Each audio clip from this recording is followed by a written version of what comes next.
অর্ণব ভাই, আমার এটা হাত থেকে পুরো ডিসপ্লেতে সমস্যা হয়েছে আর বডিটা বাঁকা হয়েছে, এটা কি সমাধান করা যাবে? হ্যাঁ, অবশ্যই করা যাবে। ভাইয়া এটার কি সমাধান করতে হবে? ডিসপ্লেটা কি চেঞ্জ করতে হবে? এটা আপনার ডিসপ্লেটা চেঞ্জ করতে হবে। আপনার ডিসপ্লেটা যেটা হচ্ছে এটা স্টেপ চলে আসছে। ভাইয়া এটা কিন্তু হুয়াওয়ে ফোন, হ্যাঁ, হুয়াই দেখছেন স্টেপ চলে আসছে। এটা চেঞ্জ এই যে করতে এই হবে। দেখেন, এই যে আপনার ডিসপ্লেটা দেখেন একটা স্টেপ আছে, ঠিক আছে? এটা কিন্তু কাজ করতেছে, কিন্তু এটা ডিসপ্লে চেঞ্জ অবশ্যই করতে হবে। এটা চেঞ্জ ছাড়া কোনো হয় না। আর বডিটা যে বাঁকা হয়ে গেছে, এটা বডিটা আমরা সোজা করে দিব। ঠিক আছে, body এটা change চেঞ্জ করা করতে লাগবে হবে না। না, বডি চেঞ্জ করা লাগবে না। ঠিক আছে। এই আপনার ফোনের ডিসপ্লের সাথে এই ডিসপ্লেটার একটা পার্থক্য দেখেন। আপনার ফোনে কিন্তু একটা স্পট চলে আসছে, তিন mark। চারটা লাইন দেখা যাচ্ছে। এই ফোনটা দেখেন ডিসপ্লে কিন্তু কোনো স্পট নাই, কিন্তু এটা টাচ কিন্তু কাজ করতেছে কাজ করে না।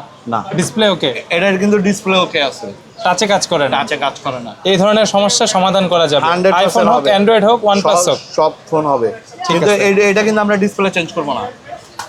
ডিসপ্লে চেঞ্জ ছাড়াই সমস্যার সমাধান। হ্যাঁ, এটা ডিসপ্লে চেঞ্জ ছাড়াই সমাধান হবে। ঠিক আছে ভাইয়া, আপনি কোন ফ্লোরে কত নাম্বার শপে বসেন? এটা হচ্ছে আমাদের ঢাকা হাতিরপুল মোতালেব প্লাজা, লেভেল 1।